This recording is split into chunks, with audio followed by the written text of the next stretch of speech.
on est déjà un peu dans l'après. Beaucoup de députés, de responsables de partis pensent déjà à la tactique qu'ils devront employer, à la stratégie qu'ils devront définir pour de prochaines élections. On a su, par exemple, hier, même si ça a été démenti par le cabinet du Premier ministre, que Naftali Bennett avait rencontré des spécialistes en communication, en stratégie électorale.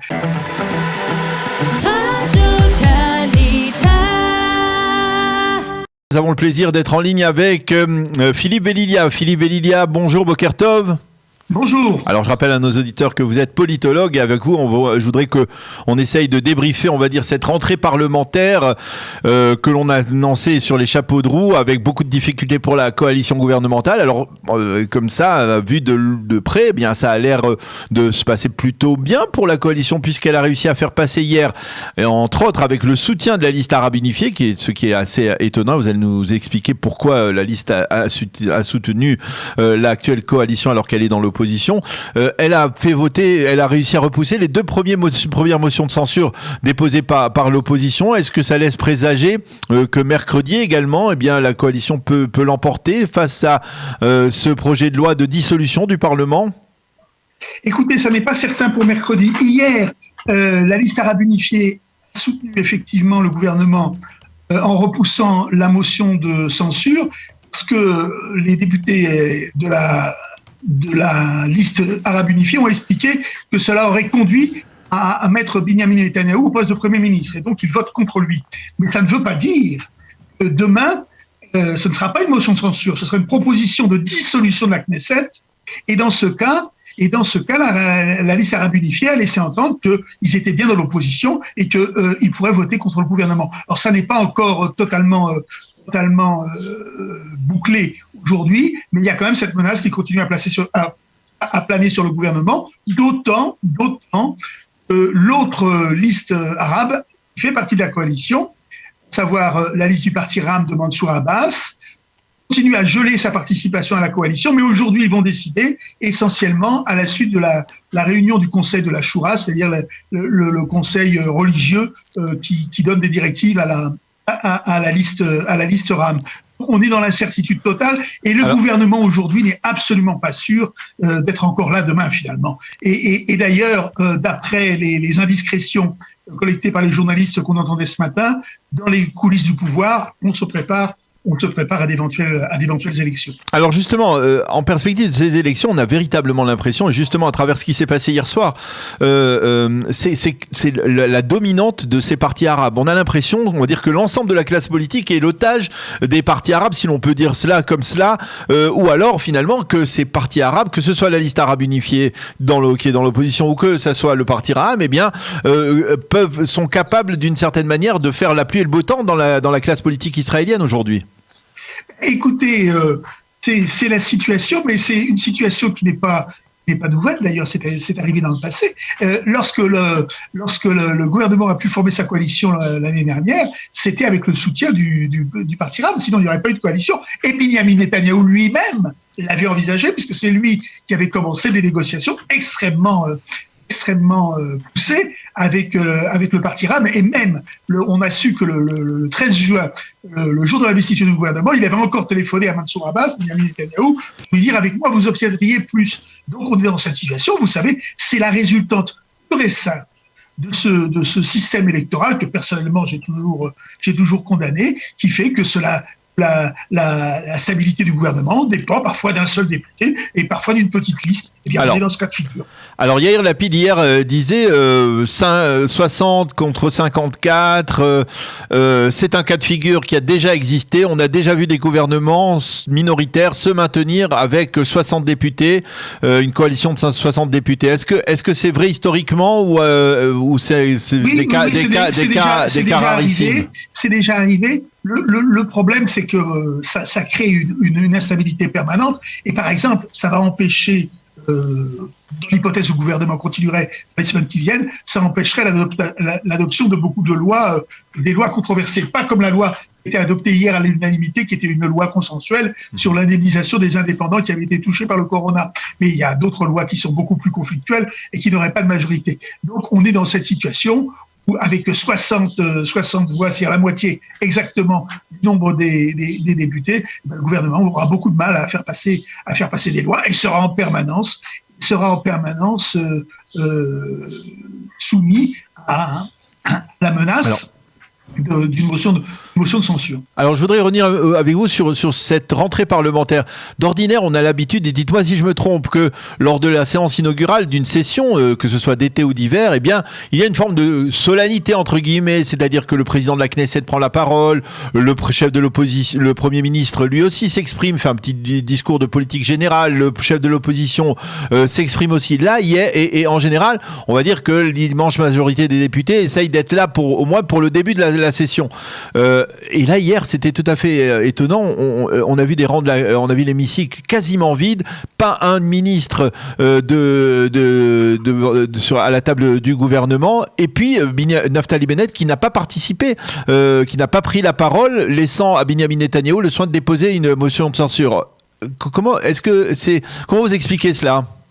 Moi, je pense que c'est parce que les esprits sont déjà ailleurs.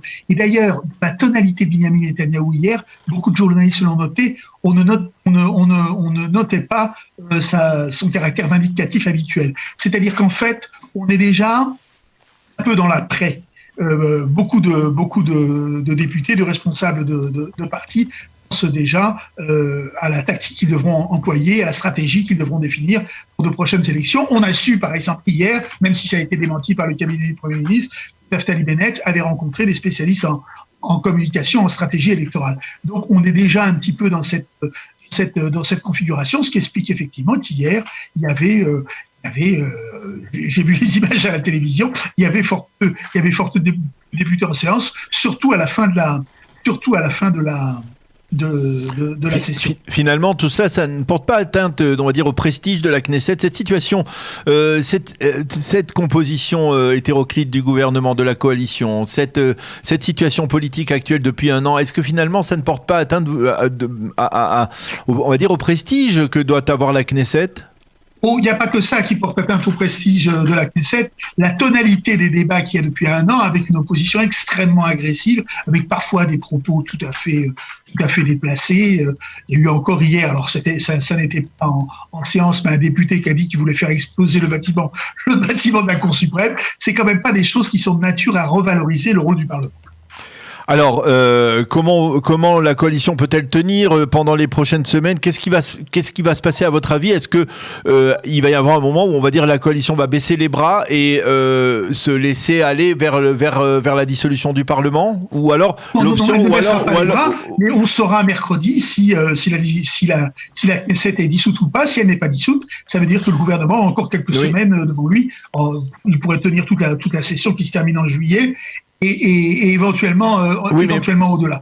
Mais mercredi, attendez, pardon, Philippe. Chez les responsables politiques, ça n'est pas le scénario qu'on envisage. Mais pour l'instant, même si le vote sur la loi de dissolution du Parlement est validé mercredi, il ne s'agit que d'une lecture préliminaire. Il s'agit de la lecture préliminaire. Ensuite, il faudra d'autres lectures, et donc il y aura des chances de rattrapage pour la coalition. Donc ça peut durer encore quelques semaines. C'est-à-dire, il manquera pour faire aboutir cette loi, il manquera le 61e député transfuge qui passera de l'actuelle coalition vers l'opposition.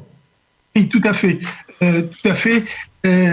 Alors, je sais que ces dernières semaines, Benyamin Netanyahou disait qu'il y avait une autre possibilité de désertion, parce que c'est comme ça qu'on appelle les députés qui changent de camp, les déserteurs, mais apparemment, ça n'est pas le cas. Non, moi, je crois que le scénario le plus réaliste, ce serait que le parti RAM abandonne la coalition, et donc la coalition se retrouve avec simplement 56 députés. Et là, il faudrait que vous nous expliquiez un cas de figure un peu complexe, parce qu'on a du mal, lorsque l'on est un peu profane, à comprendre ce qui se passe. C'est que si, par exemple, c'est le parti Ra'am qui provoque la chute du gouvernement, eh bien, c'est Naftali Bennett qui reste au sein du gouvernement. Oui. Tandis que si c'est un député en fait, c'est dans l'accord de coalition, c'est toujours extrêmement sophistiqué et un peu abscon. Si jamais c'est le parti de Naftali Bennett, Yemina, ou le parti de Gideon Sa'ar qui provoque la chute du gouvernement, c'est Yair Lapid c'est Yair Lapid, donc le numéro 2, qui deviendrait chef du gouvernement de transition. Si c'est un autre parti de la coalition qui fait défection, comme le parti RAM, ce serait Naftali Bennett qui resterait en fonction. Et évidemment, être en fonction, ça présente quand même un certain avantage lorsqu'on se présente devant les électeurs. Mais si par exemple, comment définir les répartitions, puisque on peut dire que Edith Silman du parti Amina a contribué à la chute du gouvernement en en franchissant la ligne et en rejoignant l'opposition, tandis que peut-être que ça finalement au bout du compte, ça sera un député de Raham comme Walita peut-être ou Ghanem. Non, parce que si jamais Raham abandonne la coalition, ce seront les 4 députés. Là, il n'y aura pas de défection individuelle.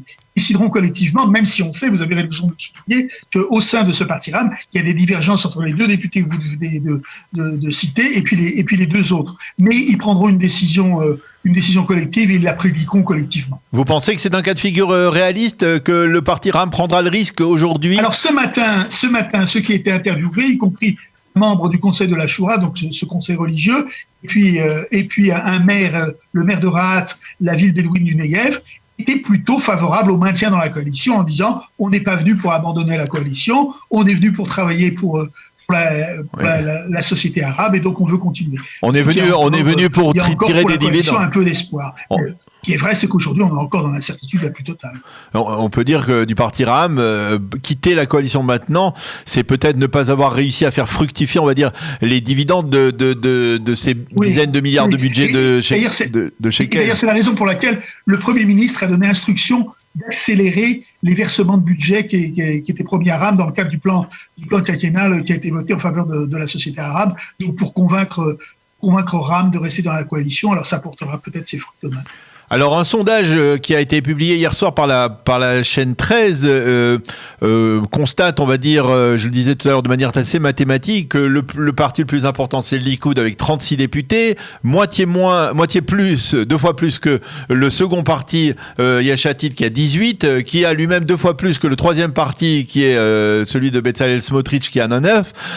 Tout cela fait que lorsque c'est présenté, on va dire généralement par les observateurs, on a le sentiment que d'un côté, il y a Binyamin Netanyahou, le bloc de droite, les orthodoxes et le sionisme religieux qui obtiennent 59 mandats, et de l'autre côté, le bloc de la coalition qui en obtiennent 53 avec 8 députés de la liste arabe. Mais c'est pas une lecture un peu faussée parce que finalement, il y a le parti Amina, comme son nom devrait l'indiquer, bien il est toujours à droite. Si il y avait une possibilité de former après des élections un gouvernement dans un même cas de figure, est-ce que à votre avis on peut imaginer que le parti Yamina rejoigne le rang de la droite dans un gouvernement de Netanyahou?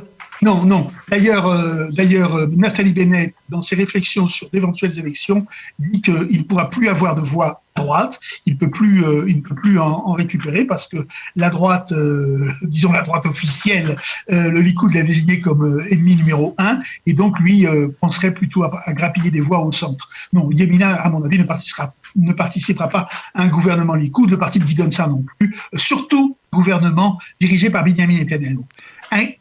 Un gouvernement qui ne serait plus dirigé par Binyamin Netanyahou, ça rebattrait complètement les cartes.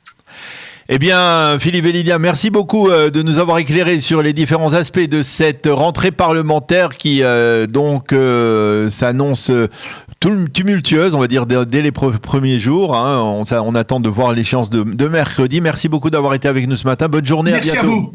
Merci à vous.